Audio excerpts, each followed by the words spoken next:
So what we have here is a 2026. This is a Jeep Wrangler. It's the Sahara model. So this is the one we usually recommend if you're looking for something a little bit fancier in the Jeep line.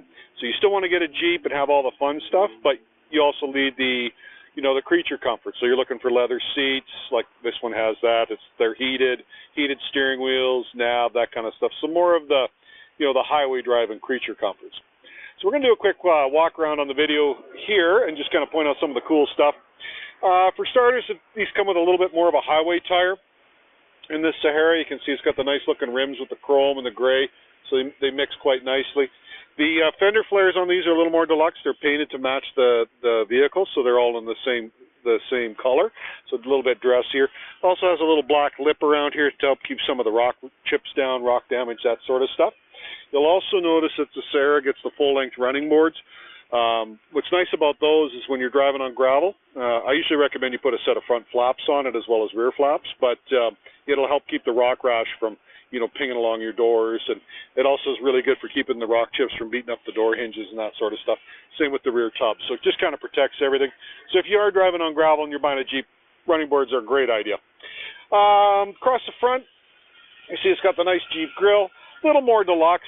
Instead of just being the flat black, you get like the chrome surround bezels, a little bit fancier, kind of a aluminum. I guess it's not really a brushed aluminum. I guess more of a silver color. I guess with the ring around the lights for the LEDs for your daytime running lights. Also has a front camera, which is kind of nice, and I'll show you how we use that when we get inside. So that's more if you're doing some off-roading. You'll also see it's got a little squirter in it there for squirting the goop off the glass. Fog lights, more shiny silver bezels around the fog lights. Also comes with the LED daytime running lights on the side there, so a little bit better visibility when you're driving it during the day. On the side, little trail-rated decal, Jeep Wranglers logos. These have got the new door pins on them, so the doors are a lot easier to take off than they used to be. There's just a little pivot pin here. You just snap that off, undo that little bar in the strap, and then you just lift the doors off. You don't have to do the bolts underneath anymore to take them off, so they come off a lot easier. Inside, because it's the Sahara, you got the nice leather seats with the extra stitching on them. They're also power operated, power recline, power forward and back. It's got the power lumbar support here as well, so a little bit nicer seat than what you see on the standard trim. They do the dash up a little bit more. You get like instead of being a fabric, you get the leather on the dash with the stitching in it. Nice little chrome bezeling or gold bezeling there. Just kind of dresses it up a little bit more. Glove box. Nice floor mats to fit. You can see that they're all like the proper ones. They got little dome snaps to hold them in place. Door trim, same thing. Little mat pockets that are easy to kind of access and throw your junk in. Little stitching in there too to dress it up. In the back, the seats are a little bit fancier. It comes with a fold-down armrest with the cup holders, so you can flip that up if you want and have like 3 seats in the back. Over here, they got the power windows, and then you got some USB ports here for the kids in the back so they can plug their phones in and charge them. Little power point here if they want to plug like a gaming console or something like that in. More mesh netting in the mat pockets here. Little grocery bag hooks so you can put your shopping bags that they make us use nowadays, where you slip them over the top. That way they don't fall over and then your groceries are rolling around in the back. Going to the rear of the vehicle, I think I already mentioned it already, but it does have the color match top, so it's the same as the paint on the vehicle. Normally that Freedom top is black in color. This just makes it dresses up a little bit more. Open the rear hatch. Inside here, same thing. You got the bag here for your Freedom hardtop. So the front 2 panels above the driver, they can pop out and they just go inside this bag here. That way they don't get scratched up. And then the bag just kind of tethers itself off to the back of these seats. Inside here, you got a little storage bin for keeping some odds and ends. Good place to keep like set of gloves, tow ropes, that sort of stuff. You've also got these little holes here for all your bolts and stuff when you take the roof off. These are the bolts here. So you just undo all those, and then the roof lifts off. And then you just kind of keep them in there, and that way when you need to put the roof back together, you should have all your bolts still. It comes with a roll bar. This is the roll bar that's built in, so when the roof's off, you're still protected. You'll also notice in the back it has the Alpine sound system, so this is the premium sound. There's your subwoofer. You can kind of see there, so that's where all your bass comes with. Your speakers are in the roll bars and in the front of the dash as well. So good stereo if you're looking to crank the tunes. Close that up. Going down the side, a little bit fancier. You get a gas cap on this one. So there's your fuel there.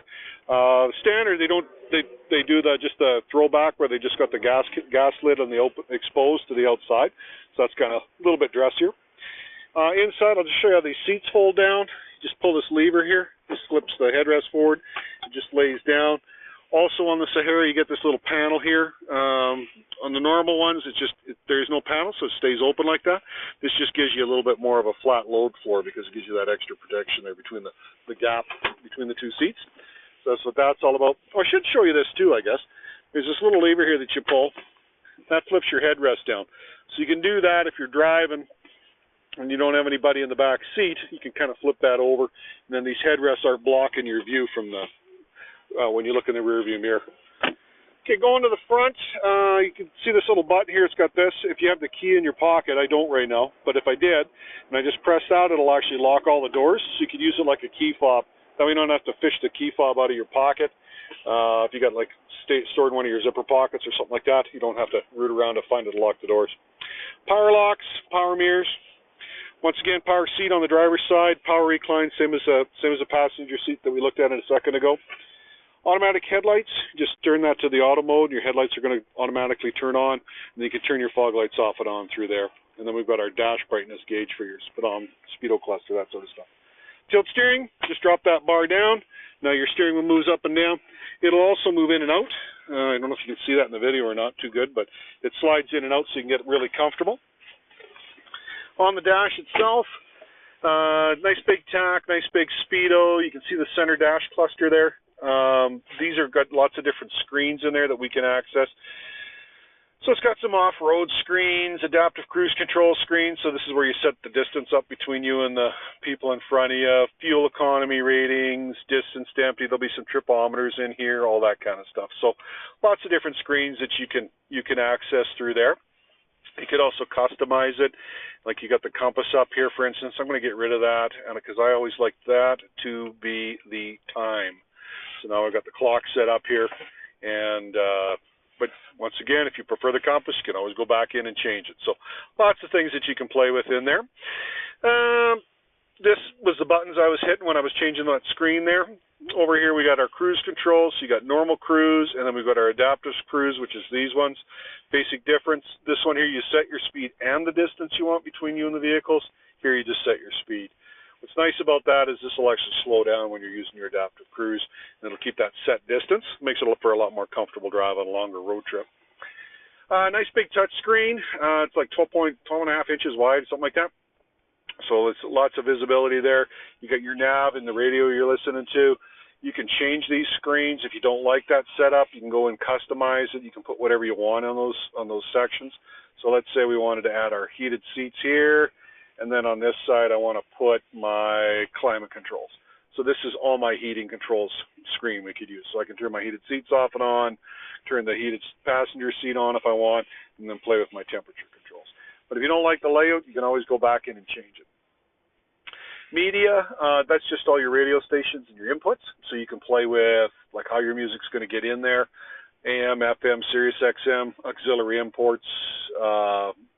You can also have your Apple CarPlay. It'll show up in here too, so you can use that for playing like all your music off your cell phone, that sort of stuff. Comfort, this is just a bigger screen. You've also got these dials down here, so they'll both do the same thing. So if I play with the heat button here, you can see the heat button on the digital screen goes up and down too. So you can use both. I prefer the knobs and the dials myself from the touch screens, but whatever you like. Big nav, if you want a bigger version of the maps. I like to use the bigger maps once I get into the city. It's kind of nice to have that because you can look a couple of streets ahead. Because it's bigger, you can see it better. Less chance of taking the wrong off-ramp, that sort of stuff. And then your vehicle settings, you can get in here and you play all kinds of stuff. You can play with the layouts, the display. You know, do you want your in degrees Fahrenheit or degrees Celsius? You can do all that sort of stuff and change everything. So you could probably play in here for like an hour fiddling around and changing things. Heated seats, heated steering wheel. If you want to use the buttons, you can use these too. That's another way of accessing it. Where you would like the heat to blow, you can turn it off and on all through there. Down here we got our automatic start-stop. So if you're in stop-and-go traffic, it'll shut off and then restart. So it'll save you some gas. If you don't want it to work, you can turn it off. We can turn off our park sensors. So if you're about to run into something, you can access it through there. You can just turn it off. Like sometimes they'll get covered in mud and dirt, and then you'll be like, well, I don't want to, it's beeping at you every time you put it in reverse. You can just turn it off till you get a chance to clean things up. This is your off-road cruise control. You basically hit that button and you can set the speed to be like 3 miles an hour. You got to put it in like 4 low, and then engage the manual mode on your transmission, and then you use the plus minus shift button, and it changes your speed. Nice thing about that is if you're doing some trail driving, it'll just kind of crawl along for you. It's kind of a Jeep thing. Well, we see it actually on more and more stuff nowadays, but it's pretty cool if you're doing lots of trail driving. Power windows. This flips up in here. You've got a place for your USB port so you can charge your phones up, that sort of stuff, and have that access your stereo too through there. 4x4 lever, you just pull the lever, pretty straightforward, 2 high, 4 high, and then 4 low, you pull it over and shift it down. Automatic transmission, basically just put it in drive and go. It's an 8-speed automatic, so lots of gears, so it can use the gear ratio on the rear end to give you the best fuel economy and power at the same time. A couple cup holders, a little place for your cell phone, and just kind of jam it in there. It'll hold it straight up and down. There's your key fob. It's got lock, unlock, remote start. It's a key. You don't really need to use your key too much anymore unless you want to use it to like lock the doors manually, like say the battery's dead on the vehicle or something. Then you would use it, and then you just flip that open, and then your blade key pops up so you can access that. Armrest inside here is your little tool kit. It's got your little wrenches and stuff. That's for taking your roofs off and any of the little bolts that you need to get access to stuff. So that's what that's all about. And then this flips up, and you got even a little more storage area down there as well. It's also got a lock here too. That's another place you'd use that blade key. You could use it to lock this. So the idea being, you got the roof and the doors off. You're going into the pub to have a bite, have a beer or whatever before you head out. You can put your personal items in there, lock them up, and that way they don't get stolen because your truck's sitting outside with no doors on it. Okay, roof's real easy to take off. Basically, there's a couple levers I'm going to show you. I'm just going to take the driver's side open here. So you just pop that. You pop that open. Pop this lever and this lever. And now you can kind of see that the roof just came off. So it's that easy to take the roof panels off. The other side does the same. And then once you got the roof off, you just snap it in that little bag that we looked at in the trunk. And then it'll keep it from getting that green paint all scratched up while you're driving around. What else could I tell you? Could probably sit here and spend another hour going over some of the cool stuff on this Jeep. But if you're interested in getting yourself into one, you're looking for something that's fun to drive down the highway, but you still want that cool Jeep look, and you want to be able to actually do some off-roading if you just choose to, this would be a great choice. So give us a shout. Come on by, take it for a drive. We'll send you home in a new Jeep.